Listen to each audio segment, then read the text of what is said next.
Bien, para terminar con transformadas de Laplace, vamos con la función delta de Dirac o delta de Dirac, o también llamada función impulso unitario. Bueno, se puede decir unas cuantas cosas la función delta de Dirac. Yo acá me voy a abocar principalmente a la definición y hablar un poquito de algunas de las características de ellas. Esta función tiene, o pseudofunción en realidad, o función generalizada, ¿sí? Ahora vamos a ver por qué. Tiene propiedades, esto ustedes lo tienen en los apuntes. Es parte de lo que se llama teoría de señales, ¿sí? La función delta de Dirac se utiliza mucho principalmente en ingeniería electrónica, en ingeniería eléctrica, para expresar señales, para expresar funciones, ¿sí? Y es lo que se conoce como una función generalizada o pseudofunción. Estrictamente hablando, desde el punto de vista matemático, el concepto de función que nosotros conocemos, la delta de Dirac no la cumple. Es decir, que estrictamente hablando no es una función, ¿sí? Como lo que nosotros normalmente sabemos. Entonces uno dirá, pero entonces ¿para qué? ¿Para qué definir algo que no es una función? Bueno, porque tiene utilidades, tiene justamente aplicaciones, y como vamos a ver ahora también con algún ejemplo, tiene aplicaciones en la vida real, me refiero en la naturaleza, porque hay ciertos fenómenos que se los va a poder expresar o se los va a poder explicar, ¿sí? De manera aproximada, como siempre decimos, a partir de esta función generalizada o pseudofunción. Pero la vamos a llamar directamente función delta de Dirac, ¿sí? Bien, se la puede definir de varias maneras. Acá esta es una forma de definir la delta de Dirac, pero en otros apuntes la van a encontrar de otra manera cómo se define la función delta de Dirac. Lo aclaro porque existen distintas formas de definir, ¿sí? A la función delta de Dirac. Esta es una en particular, ¿sí? Que yo he tomado, que me parece que dentro de todo es una definición bastante sencilla, ¿sí? Y que además también nos va a permitir después poder calcular su transformada de Laplace, ¿sí? Bueno, supongamos que tenemos una función g de t definida como 1 sobre k, ¿sí? K es una constante positiva, ¿sí? 1 sobre k por una resta de dos escalones. H de t es el escalón, ¿se acuerdan que vale 0 hasta 0 y de 0 en adelante vale 1? Y h de t menos k sería el escalón que está corrido hasta k unidades, es decir, que vale 0 hasta k y de k en adelante vale 1. Si ustedes restan estos dos escalones, justamente, si ustedes restan estos dos escalones, me termina dando ese impulso o pulso que ustedes tienen ahí, ¿sí? Ese pulso, fíjense, de ancho k y de altura 1 sobre k, porque recuerden que como las imágenes de estos escalones vale 1, 1 multiplicado por 1 sobre k va a tener altura 1 sobre k. Con la particularidad que justamente para cualquier k positivo, el área de este pulso siempre vale 1, porque sería base por altura, k por 1 sobre k vale 1, ¿sí? Que eso después también nos va a servir para, por ejemplo, dar una segunda definición de la función delta de Dirac. Entonces, tenemos esta función g de t definida de esta manera como el producto de la constante 1 sobre k con k positiva por una diferencia, por una resta de dos escalones unitarios o funciones h de Heaviside. Puede estar escrita así, o fíjense que también la podemos escribir de esta otra manera, que por ahí la van a ver mejor, ¿sí? Fíjense que en el intervalo 0k vale 1 sobre k, para todo t entre 0 y k vale 1 sobre k, y fuera de ese intervalo, es decir, para t menor o igual que 0 vale 0, y para t mayor o igual que k vale 0 la función, ¿sí? Esto simplemente es un pulso, como se lo conoce. Ahora bien, fíjense, ¿qué pasa si hacemos que la constante k sea cada vez más pequeña? Si hacemos que la constante k tienda a 0, es decir, que la base de este rectángulo se haga cada vez más pequeño, la altura, 1 sobre k, si justamente k tiende a 0, la altura se hace cada vez mayor. Es decir, que se va haciendo un rectángulo que tiende a base 0 y la altura tiende a infinito. Con la particularidad que siempre el área vale 1. ¿Sí? Porque como tenemos base por altura, ¿sí? Siempre el área vale 1. En el límite, justamente en el límite, cuando k tiende a 0 por derecha de esa función g de t, justo en el límite, ¿qué vamos a tener? Y bueno, si k tiende a 0 por derecha de esta diferencia multiplicada por 1 sobre k, si esto tiende a 0 y esto tiende a infinito, justo en el límite, ¿qué vamos a tener?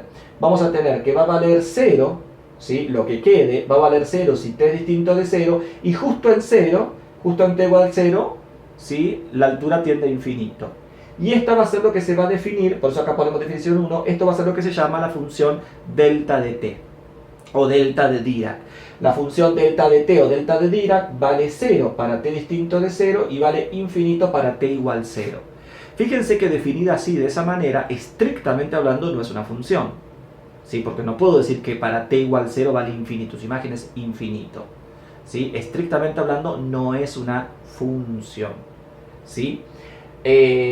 Ahora bien, como decíamos, a medida que k tiende a 0, que k se hace cada vez más pequeño y este rectángulo tiende cada vez a ser más alto, si yo calculara, por ejemplo, la integral, si hiciéramos, fíjense acá, por eso que lo vemos como observación, ¿sí? Vamos a sacarle el 1 porque es una sola observación, ¿sí? Si hiciéramos la integral desde menos k hasta k, es decir, desde menos k hasta k, de esta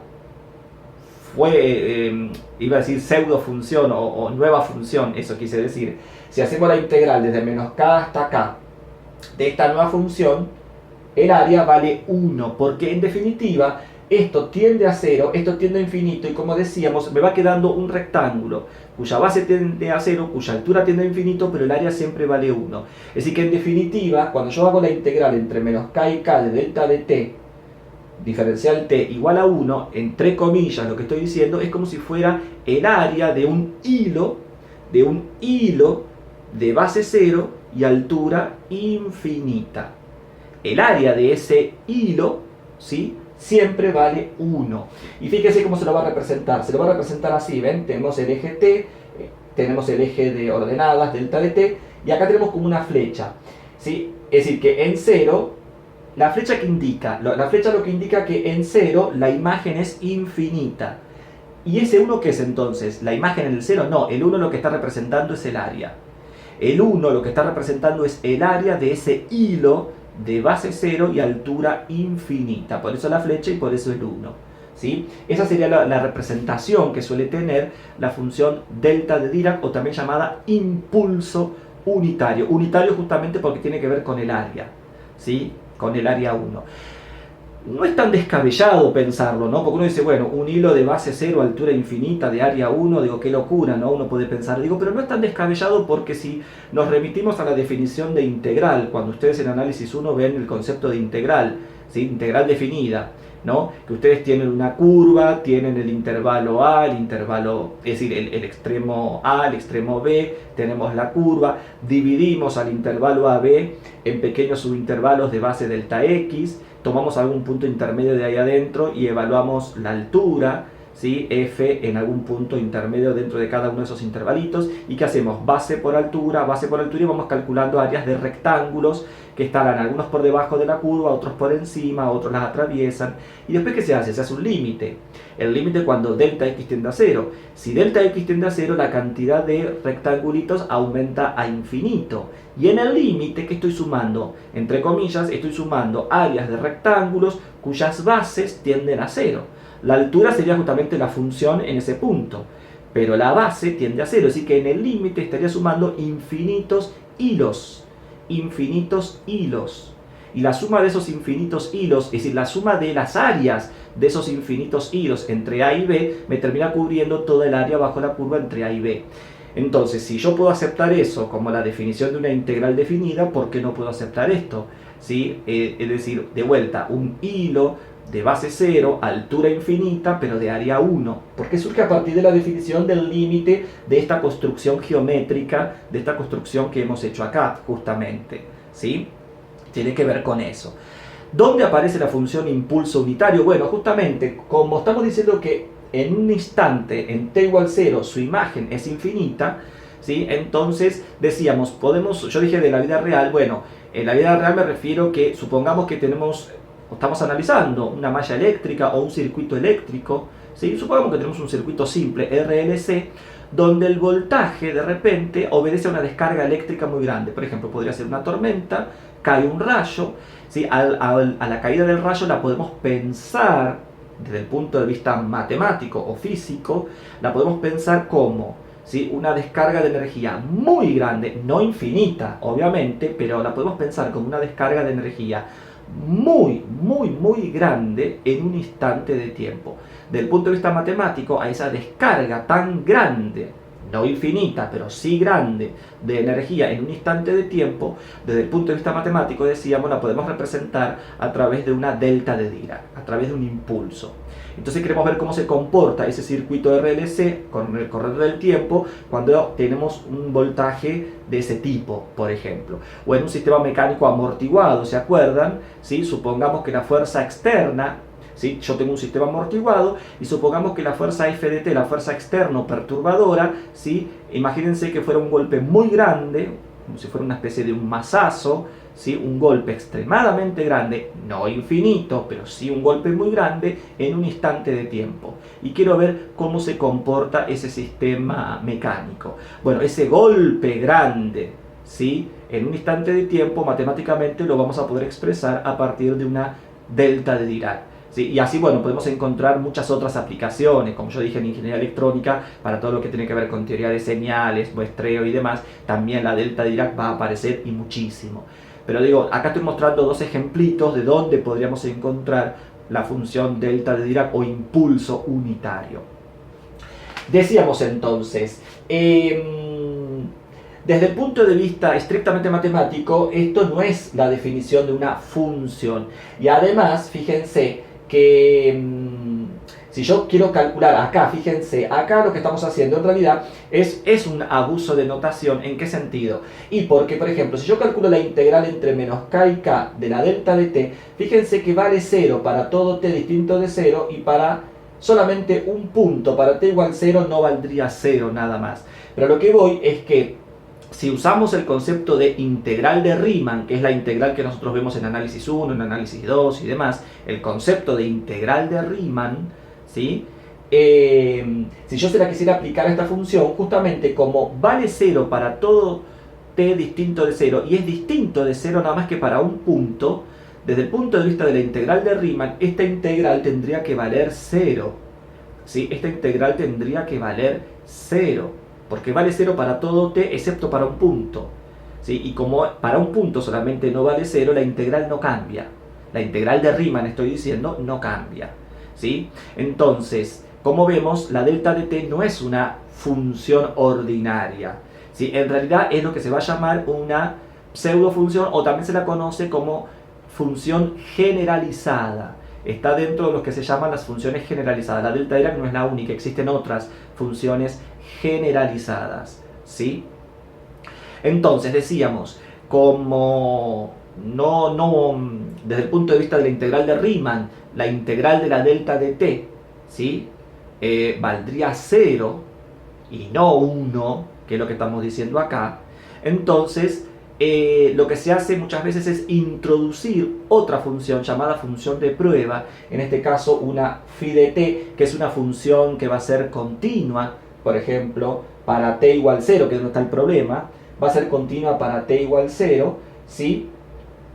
Y para cualquier otro valor de t, obviamente, ¿sí? Y entonces vamos a tener, fíjense acá, una segunda definición, ¿sí? Que en realidad, fíjense que no se define la delta de t propiamente dicha, sino lo que se define es qué es lo que provoca multiplicar a una función continua por una delta de t bajo una integral. ¿Sí? Tenemos la integral entre menos infinito y más infinito de esa función de prueba continua, regular, f de t, dentro del intervalo menos infinito más infinito, es decir, para todo t, phi de t, por la función delta de t, y eso que me va a dar, me va a terminar dando la función de prueba justamente en el 0, por eso que se exige que sea continua. Entonces acá con esta definición yo no estoy definiendo directamente a la delta de t, sino, si se quiere, indirectamente qué consecuencia me trae multiplicar a la delta de t por una función continua bajo una integral. En este caso lo que me va a dar justamente la multiplicación de la delta de t por esta función continua phi de t, al calcular la integral de este producto teniendo en cuenta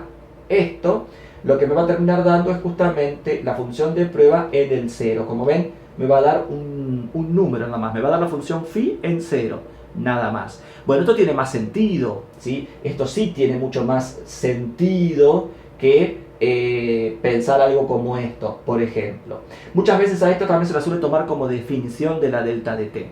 ¿sí? En base justamente a esta función de prueba. Pero nosotros vamos a trabajar con la que está acá arriba, principalmente vamos a trabajar con esta, ¿no? Como la delta de t, el límite de esta g de t definida de esta manera para después poder deducir su transformada de Laplace. Repito, de esto hay mucho para hablar. Simplemente yo acá estoy dando una introducción muy somera del concepto de la delta de t. Bueno, como podemos tener también delta de t, podemos tener, como ven, tenemos acá una delta de t desplazada, ¿sí? Una delta de t desplazada. La delta de t puede estar desplazada hacia la derecha o hacia la izquierda. Acá el desplazamiento es hacia la derecha, ¿por qué? Porque como después vamos a calcular su transformada de Laplace, recuerdan siempre que suponemos que las funciones valen 0 hasta 0 y de 0 en adelante comienzan a estar activas las funciones, adoptan la forma que tengan, ¿sí? Entonces, por eso es que el corrimiento lo vamos a hacer hacia la derecha, no tiene sentido hacerlo hacia la izquierda. ¿Sí? Pero yo una delta la puedo, aclaro, si yo no estuviera trabajando con la transformada de Laplace, yo a una delta la puedo correr tanto hacia la izquierda como hacia la derecha, pero en este caso la corremos hacia la derecha por esta cuestión que después vamos a calcular su transformada de Laplace, ¿sí? Y como repito, y como dije recién, la transformada de Laplace tiene sentido de 0 hacia la derecha. Entonces, por ejemplo, ahora vamos a definir una función muy parecida a la de arriba, g de t menos a con a positivo, ¿sí? Como 1 sobre k de vuelta, y acá también va a ser una resta de dos escalones. Son estos dos escalones pero corridos a unidades hacia la derecha, por lo tanto va a ser el escalón o la función h de g h de t menos a menos h de t menos a menos k. Es decir, sería este mismo caso pero corrido hacia la derecha, sería este pulso corrido hacia la derecha a unidades. Y acá lo tenemos gráficamente, ¿ven? Vale 0 hasta a, de a más k, acá dice de a más k, ¿sí? Vale 1 sobre k, la altura es 1 sobre k, y de a más k hacia la derecha vuelve a valer 0 de vuelta. Sería este pulso corrido hacia la derecha a unidades. Acá lo tenemos escrito, ¿ven? Para todo t entre a y a más k vale 1 sobre k, que sería esta parte, y fuera de ese intervalo, para t menor o igual que a o t mayor o igual que a más k, fuera de ese intervalo, ¿sí? La función vale 0, ¿sí? Bien, entonces ahora vamos a definir la delta de Dirac, pero desplazada. Otra vez vamos a calcular un límite, ¿sí? Tenemos definición 3. Vamos a definir la delta de t menos a como el límite cuando k tiende a 0 por derecha de esta función g de t menos a. Porque fíjense que cuando k tiende a 0,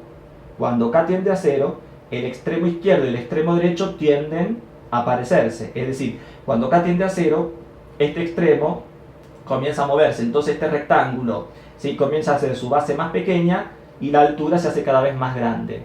Y también sigue siendo de área 1, ¿sí? Entonces, se define la delta de t menos a como el límite cuando k tiende a 0 por derecha de la función g de t menos a, que nuevamente, fíjense que va a ser 0 si t es distinto de a y en t igual a va a valer infinito.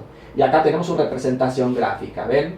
Por ejemplo, el eje t, y para t igual a tenemos esta flecha. La flecha lo que indica es que en a la imagen vale infinita, y el 1 simplemente lo que indica es que el área siempre se mantiene constante y vale 1. Esta sería entonces la representación gráfica de la delta de t menos a.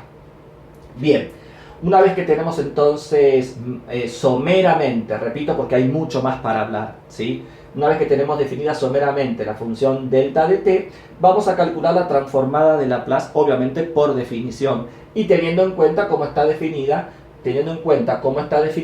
la función g de t menos a. ¿Por qué? Porque ya sabemos calcular las transformadas de Laplace de la función escalón. Ya la hemos visto, está en los primeros videos donde está la tabla de la transformada de h de t menos a. Además es un ejercicio del práctico, también calcular por definición la transformada de Laplace de un escalón, ¿sí? Así que son transformadas que uno ya conoce. Entonces, vamos a calcular la transformada por definición, la transformada de Laplace de la delta de t menos a. ¿Sí? Por definición, eso va a ser el límite cuando k tiende a 0 por derecha de la transformada de Laplace de la delta de t menos a. ¿Sí? Pero delta de t menos a, acá arriba, delta de t menos a, ¿sí? Es el límite de esto. Acá hay un error mío, ¿ven? Porque no es delta de t menos a, vamos a corregirlo. Ahí yo me di cuenta, sería la función g. Ahora sí, empezamos de vuelta. tenemos entonces que la transformada Laplace de la función delta de t menos a, como delta de t menos a es el límite de esta función, va a ser el límite cuando k tiende a 0 por derecha de la transformada Laplace de la función g de t menos a. ¿Sí? Este límite lo sacamos fuera de la transformada, ¿por qué? Porque el límite es respecto de k, de la constante k, y la transformada es respecto de la variable t. Entonces, como son con respecto a dos cosas distintas, tranquilamente el límite, como puede estar adentro, puede estar afuera. ¿Sí? Entonces, el límite cuando k tiende a 0 por derecha de la transformada Laplace de la función g de t menos a. Pero resulta que la función g de t menos a es todo esto. Entonces, nos queda el límite cuando k tiende a 0 por derecha de, reemplazamos, 1 sobre k, que por ser una constante sale de la transformada, 1 sobre k, por la transformada Laplace de h de t menos a, que sería la primera parte, menos la transformada Laplace de h de t menos a menos k, que sería la segunda parte. Bien, en el paso siguiente nos queda límite cuando k tiende a 0 por derecha de 1 sobre k, que es lo que traíamos, y estas dos salen por tabla. La transformada Laplace del escalón h de t menos a es e a la menos as sobre s, menos, y acá la transformada Laplace del escalón h de t menos a menos k, acá tanto la a como la k son constantes, aplico la misma fórmula, sería e a la menos a más k por s todo sobre s. En ambos casos hemos aplicado la definición de la transformada Laplace de un escalón, ¿sí? Bueno, acá ¿qué hacemos? Acá lo que hacemos es la cuenta de restar, fíjense que tiene el mismo denominador, lo multiplicamos por k, por eso que en el denominador nos queda ks, ¿sí? Y en el numerador, acá distribuimos la s y extraemos factor común e a la menos as. Eso es lo que hemos hecho. Entonces, en el paso siguiente, nos queda el límite cuando k tiende a 0 por derecha de e a la menos as por 1 menos e a la menos ks sobre ks. ¿Sí? Y el límite es respecto de k. El límite acá es respecto de k. Fíjense que acá no hace falta, como hacíamos a veces cuando calculábamos algunas transformadas por definición, que reemplazábamos a la s por sigma más i omega, ¿no? Y veíamos qué pasaba con el límite. Fíjense que acá no, porque acá el límite es respecto de k, ¿sí? Así que acá la s no la estoy tocando para nada, ¿sí? No la estamos tocando para nada. Entonces acá sería el límite cuando k tiende a 0 por derecha. Bueno, si k tiende a 0 por derecha, ¿esto tiende a dónde? Esto tiende a 1. ¿Sí? Si k tiende a 0 por derecha, ¿sí? Esto tiende a 1. Obvio que esto va a existir, y acá lo voy a poner, lo vamos a agregar. Esto va a ser para la parte real de S mayor que 0. ¿Sí?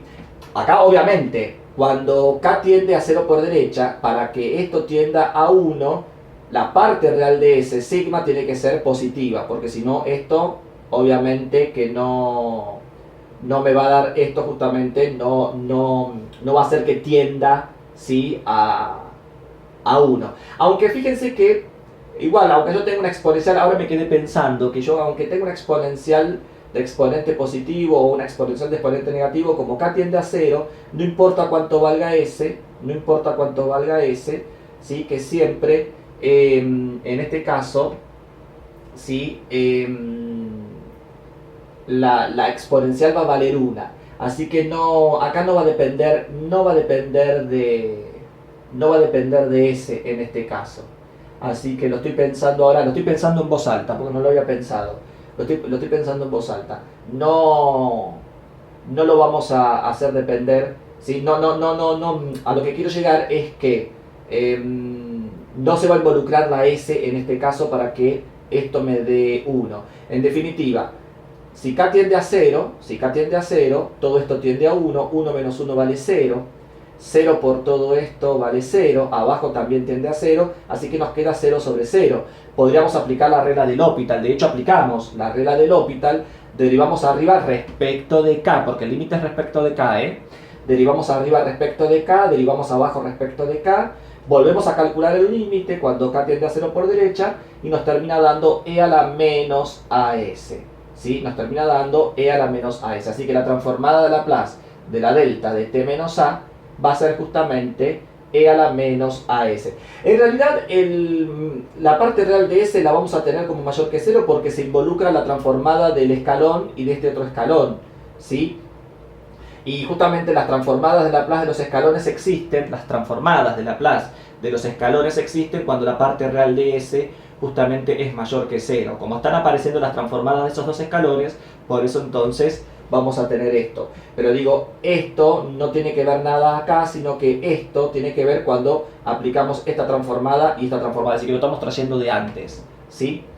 Entonces, en definitiva, la transformada de Laplace de la delta de t menos a va a ser e a la menos as. Y en particular, cuando a vale 0, es decir, la transformada Laplace de la delta de t, la transformada Laplace de la delta de t, que es cuando a vale 0, si a vale 0, e a la 0 vale 1, que acá lo tenemos. Así que acá tenemos la transformada Laplace de un impulso desplazado, con un desplazamiento positivo, ¿sí? Y acá la transformada Laplace directamente de la delta de t, que vale 1. Y viceversa, ¿no? Viceversa me refiero que la transformada inversa de Laplace de 1 va a ser delta de t, y la transformada inversa de Laplace de e a la menos as va a ser delta de t menos a. Eso es obvio, ¿no? Entonces, vamos a aplicarlo a un ejercicio propiamente dicho que ustedes pueden tener o encontrarse en el práctico. Por ejemplo, vamos a resolver la ecuación diferencial y segunda de t más 9i de t igual a 4 por delta de t menos 2. ¿Ven? Acá tenemos un impulso desplazado. Como es una ecuación diferencial de orden 2, necesitamos dos condiciones iniciales. En este caso es i de 0 igual a i' de 0 vale 0. Ahí tenemos las dos condiciones iniciales. Bueno, hacemos como venimos haciendo siempre. Aplicamos Laplace a ambos miembros, ¿sí? Por propiedad de linealidad, la transformada de la suma es la suma de las transformadas, y acá la constante sale fuera de la transformada, así que vamos a tener L de i segunda de t más 9L de i de t igual a 4 por L de la transformada, perdón, por L de delta de t menos 2. ¿Sí? Es decir, tenemos la transformada de i segunda de t más 9 por la transformada de i de t igual a 4 por la transformada de la delta de t menos 2. Por la transformada de la derivada, que ya sabemos, se transforma en este polinomio en s, que sería s cuadrado por i de s, menos s por la función objeto en 0, que va a valer 0, menos la derivada primera de la función objeto en 0, que va a valer 0 por las condiciones iniciales, ¿sí? Más 9 por i de s igual a 4, y por lo que dijimos recién, la transformada de Laplace de la delta de t menos 2, la transformada de Laplace de la delta de t menos 2 va a ser e a la menos 2s, e a la menos 2s que tenemos acá. Bien, como estos términos se cancelan, entre el primero y el último extraemos factor común en el paso que le sigue, la i. Entonces nos queda s cuadrado por i más 9 por i igual a 4 por e a la menos 2s. En el miembro izquierdo extraemos factor común i, y nos quedó s cuadrado más 9 por i igual a 4 por e a la menos 2s. ¿Sí? Ahora dividimos a ambos miembros por s cuadrado más 9, acá lo tenemos, y nos queda i igual a 4 por e a la menos 2s sobre s cuadrado más 9. ¿Sí? ¿Y ahora qué tenemos que hacer? Y bueno, ahora tenemos que aplicar transformada inversa a ambos miembros. Por lo tanto, la i de t, que es la que estamos buscando, que es la solución de la ecuación diferencial, la i de t va a ser igual a la transformada inversa de la i de s, es decir, la transformada inversa de toda la expresión, 4 por e a la menos 2s sobre s cuadrado más 9. Como aparece una exponencial con s, tenemos que remitirnos a las propiedades de la transformada inversa. ¿Y en dónde aparece una exponencial con s? En la segunda propiedad de desplazamiento, pero para la transformada inversa. Recordemos cómo sería justamente cómo era la segunda propiedad de desplazamiento para la transformada inversa. ¿Sí? La transformada inversa de e a la menos as por f de s es igual a f de t menos a por h de t menos a, donde la transformada inversa de la f de s es la f de t sin desplazar. Luego hay que desplazarla a la t por a y multiplicarla por el escalón desplazado, porque la f de s está multiplicada por una exponencial, ¿sí? ¿Se acuerdan que nosotros también habíamos, cuando vimos la segunda propiedad de desplazamiento, habíamos dicho que la transformada de Laplace de esto nos daba esto? Por ende, la transformada inversa de Laplace de esto nos va a dar esto otro. Bueno, si comparamos, si ustedes comparan, esto vamos a tratar de escribirlo de esta manera para poder reconocer quién es f de t, para poder reconocer quién es a, y así poder armar su respuesta, ¿sí? Entonces fíjense, por propiedad de linealidad, el 4 sale de la transformada, ahí está, y e a la menos 2s sobre s cuadrado más 9 lo vamos a escribir como 1 sobre s cuadrado más 9 por e a la menos 2s, ¿ven? Lo separamos. 1 sobre s cuadrado más 9 sería nuestra f de s, y e a la menos 2s sería e a la menos as. Comparándola a, entonces, acá lo tenemos, a vale 2. Ahora bien, f de s es 1 sobre s cuadrado más 9. Para que esto para que esto sea un seno de 3t, como acá tengo un 9, que 9 sería 3 al cuadrado, yo tendría que tener un 3 arriba. Como no lo tenemos, se lo agregamos. ¿Se acuerdan cómo? Multiplicamos por 3 arriba y dividimos por 3 afuera. ¿Ven? Multiplicamos por 3 y dividimos por 3. Entonces, la transformada inversa de 3 sobre s cuadrado más 9, que sería nuestra f de s, va a ser f de t seno de 3t. Esta sería la f de t. Pero fíjense que ahora, por esta propiedad, donde hay una t hay que desplazarla en a. ¿Y a cuánto valía? A dijimos que valía 2. Así que donde haya una t, le vamos a tener que restar 2. Y al resultado multiplicarlo por un escalón también desplazado. Entonces, en definitiva, ¿qué nos queda? Nos queda 4 tercios de seno de 3t, pero dijimos que la t va a estar desplazada en 2. Así que va a ser seno de 3 por t menos 2. ¿Ven? Esto entre paréntesis y todo esto entre corchetes porque sería el argumento del seno. Repito, nuestra f de t sin desplazar es el seno de 3t.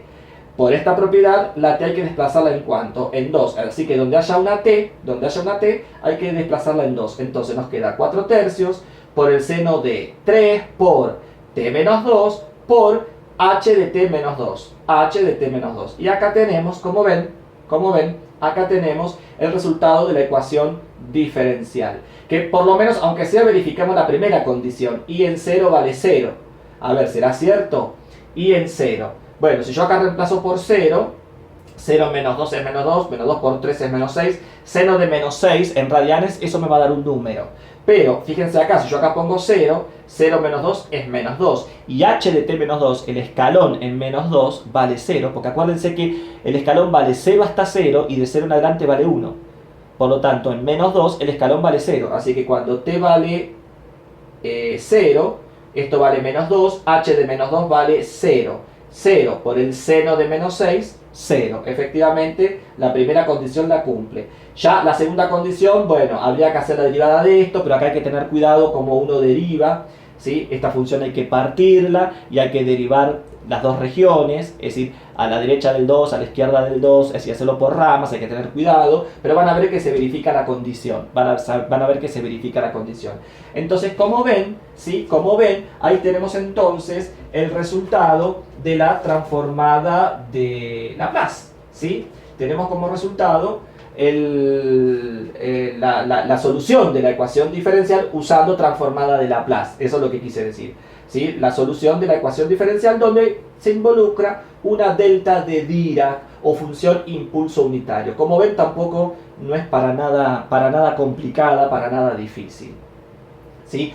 Repito, esto es una síntesis muy apretada, hay mucho más para hablar, hay propiedades, yo acá no puse ninguna, pero hay propiedades de la función delta de Dirac. Esto lo tienen en alguno de los apuntes que yo ya les mandé. Hay un PDF que ustedes tienen que justamente habla sobre la delta de Dirac y sobre la transformada de Laplace, habla sobre las propiedades, hay ejemplos de ecuaciones diferenciales usando la delta de Dirac, eso ustedes lo tienen, ¿sí? Pero esto simplemente, a mí lo que más me interesa es que ustedes sepan reconocer la delta de Dirac y sepan en dónde poder utilizarla. En aquellos fenómenos, ¿sí? Serían fenómenos extremos, fenómenos donde, como yo decía, ¿sí? Una descarga eléctrica muy grande en un instante de tiempo o una fuerza muy grande en un instante de tiempo, es decir, fenómenos extremos que se pueden dar porque muchas veces uno necesita estudiar un sistema, en este caso puede ser un circuito o un sistema mecánico, y bueno, quiero ver cómo se comporta en situaciones extremas. Y esas situaciones extremas, desde el punto de vista matemático, las podemos representar introduciendo estas pseudofunciones o funciones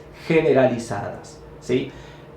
Bueno, con esto sí ya damos por terminado el tema de transformadas de Laplace, así que ahora lo que resta es ponerse a resolver, ponerse a hacer ejercicios, ¿sí? Y como siempre, cualquier duda, cualquier consulta que tengan, a los jefes de trabajos prácticos, a mí, nos la pueden hacer, que obviamente se las vamos a responder. Ahora lo que simplemente hay que hacer es ponerse a resolver, ¿sí? Bueno, espero que se haya entendido. Y bueno, nos seguiremos viendo en próximos videos con nuevos temas, continuando con la currícula. Así que nos vemos la próxima. Chao.